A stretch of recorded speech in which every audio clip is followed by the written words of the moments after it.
The sky darkened, thick clouds swirling like ink in water. The air grew heavy, charged with a strange electricity, and a deep silence fell over the town. Birds had vanished. The distant horizon flickered with occasional bursts of lightning, illuminating the monstrous storm churning in the distance. Then the sirens blared, a piercing wail that sent chills through the spine of every person in town. Emma stood at the window of her family's farmhouse in Oklahoma, gripping the wooden frame as a creeping unease settled over her. She'd seen storms before, but something about this one felt different. The wind had a voice, a guttural, howling whisper that seemed to warn of something worse than rain and thunder. Her grandfather, a man who had lived through the deadly tri-state tornado of 1925, recognized the signs immediately. Basement. Now. He didn't need to explain. Emma knew the stories. The tri-state tornado was the deadliest in U.S. history. A monster that had carved a 219-mile-long path of destruction across Missouri, Illinois, and Indiana, killing nearly 700 people. It had moved at nearly 70 miles per hour, faster than a freight train, and lasted for hours, an eternity in tornado time. As Emma and her family rushed down the narrow basement stairs, the world above them seemed to unravel.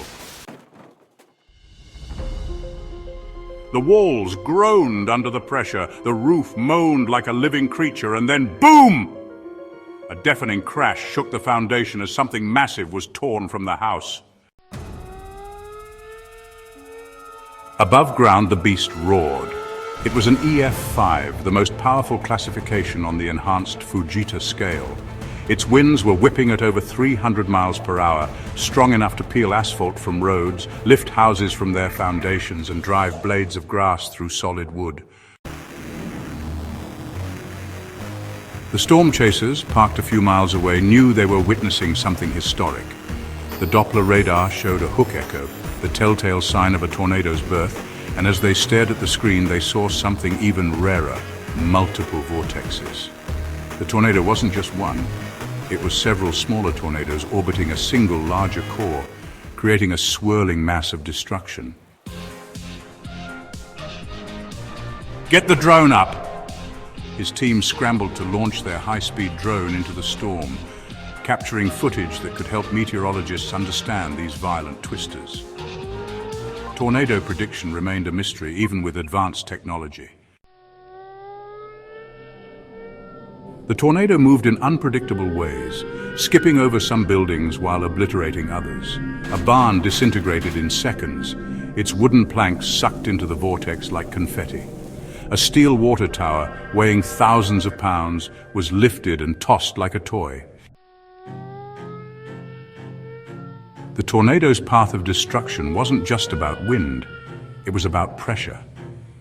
The rapid drop in air pressure inside the vortex made buildings explode outward, rather than being sucked up.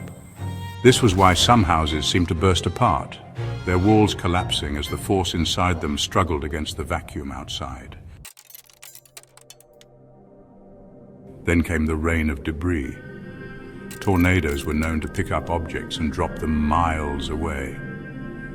People had found mail from destroyed towns over 100 miles away.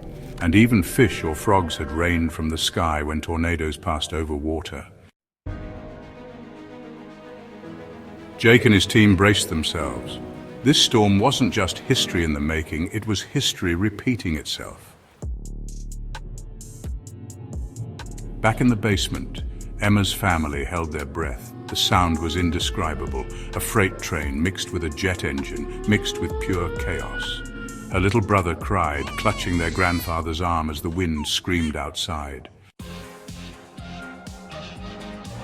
Back in the basement, Emma's family held their breath. The sound was indescribable, a freight train mixed with a jet engine, mixed with pure chaos. Her little brother cried, clutching their grandfather's arm as the wind screamed outside. And then, as suddenly as it had come, the tornado passed. The silence that followed was eerie, almost painful. When they emerged, the world had changed. Their home was gone. Where walls had once stood, there was now only an empty foundation.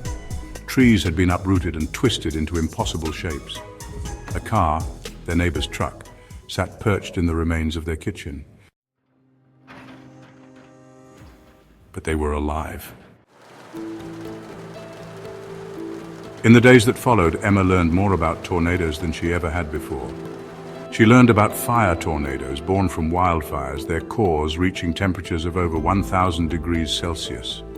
She read about the Great Red Spot on Jupiter, a tornado larger than Earth itself, raging for over 300 years. She even heard of tornadoes that rotated the wrong way, anticyclonic tornadoes spinning in defiance of the usual Coriolis effect. But the most terrifying thing she learned: despite all our technology, we still can't perfectly predict tornadoes. We can track them, study them, and chase them. But when the sky turns green and the wind whispers, all we can do is run, hide, and hope.